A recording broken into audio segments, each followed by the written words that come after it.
Bienvenue dans les chroniques de Matmel. Aujourd'hui, nous allons vous parler de l'histoire du rock britannique. Sous l'influence américaine, le rock'n'roll débarque sur les scènes britanniques dans les années 50.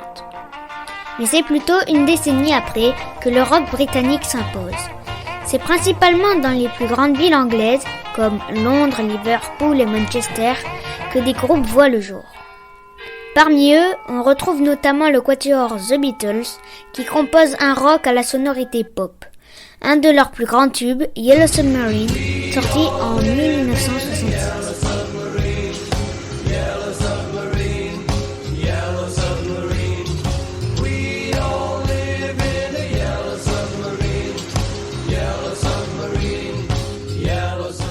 Les Rolling Stones, originaires de Londres, signent un rock plus rocailleux, comme le démontre leur titre I Can't Get No, également connu sous le nom de Satisfaction.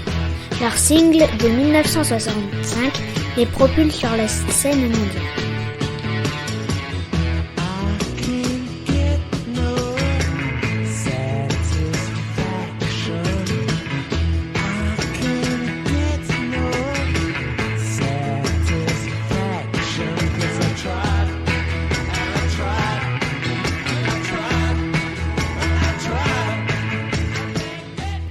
D'autres groupes et tubes s'ajoutent à cette génération dorée, tels que Don't Let Me Be Misunderstood de The Animals, You Really Got Me de The Kings,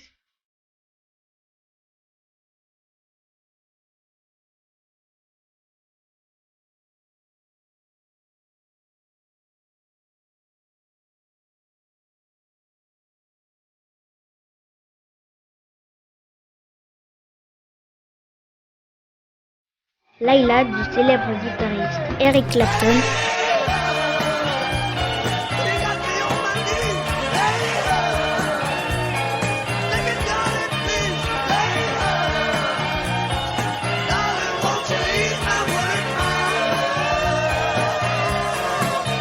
Wall Lotta Love de Led Zeppelin,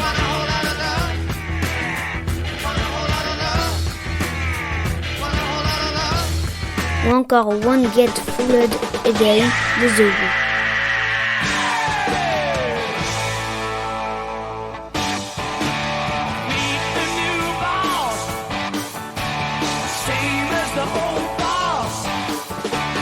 Dans les années 1970, un nouveau type de rock apparaît au Royaume-Uni. Il s'agit d'une variante plus douce, le folk rock. Vient ensuite un rock plus métallique. Certains groupes célèbres, comme Pink Floyd, en sont les pionniers. Leur morceau Another Brick in the Wall le démontre. Puis, ils vont changer de branche du rock en partant à l'opposé vers le progressif, plus doux.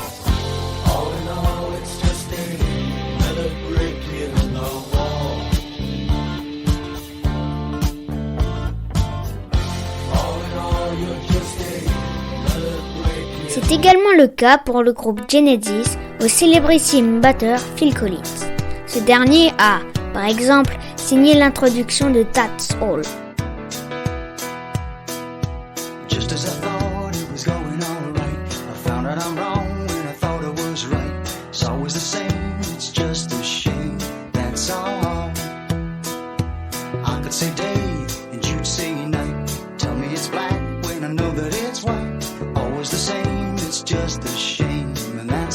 Un autre groupe emblématique, Yes, opta pour ce nouveau type de rock.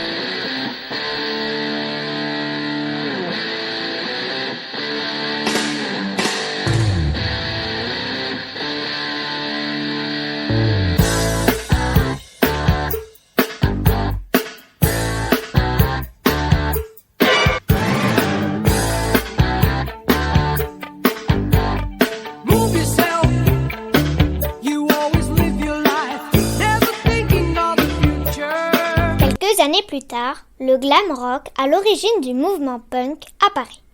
Il se caractérise par les tenues, maquillages et coiffures des rockers. Les plus célèbres pionniers du rock à paillettes sont Queen, notamment connu pour We Will Rock You,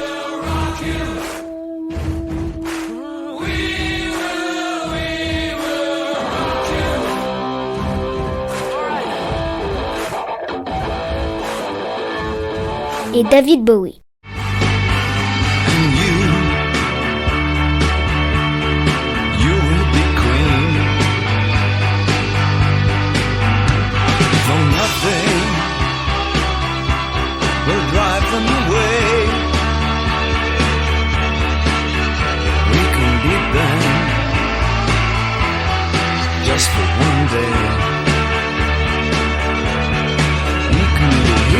En 1977, alors que le métal envahit les États-Unis, les Britanniques se consolent par le punk et le pop-rock, et ce, jusque dans les années 1990.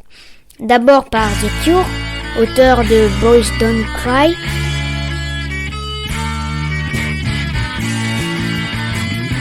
puis par Dire Straits, créé par deux frères, et leur tube Brother in Arms.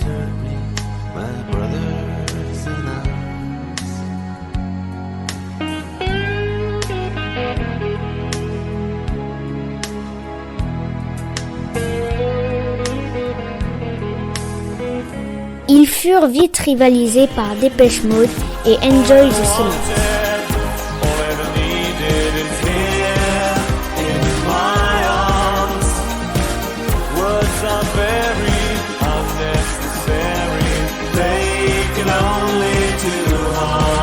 The Police compose alors un morceau encore mondialement connu, Roxanne, en hommage au personnage d'Edmond Rostand dans Cyrano de Bergerac.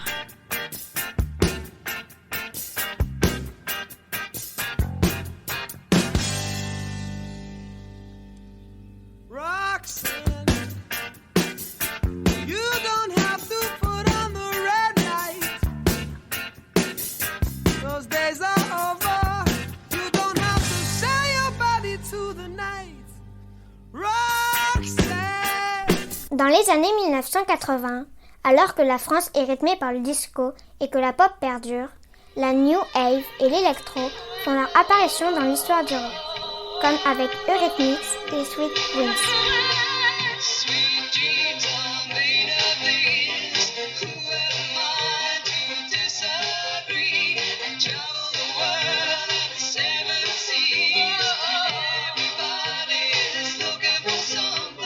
Le groupe écossais Texas, concentré vers la pop rock, fut fondé en 1985. Ils sortirent 10 albums, le dernier date de cette année, 3 compilations et de nombreux tubes, allant avec, tels que I Don't Want a Lover.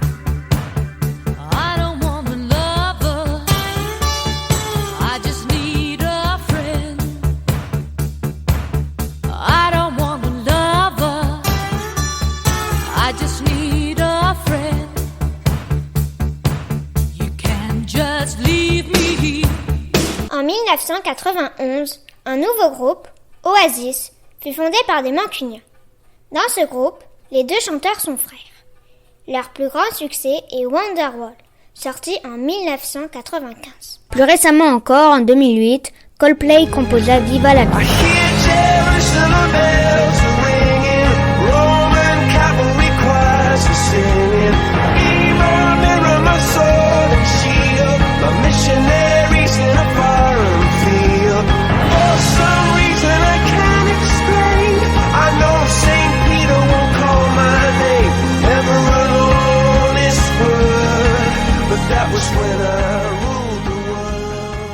Merci à toutes et à tous et à bientôt pour une nouvelle vidéo.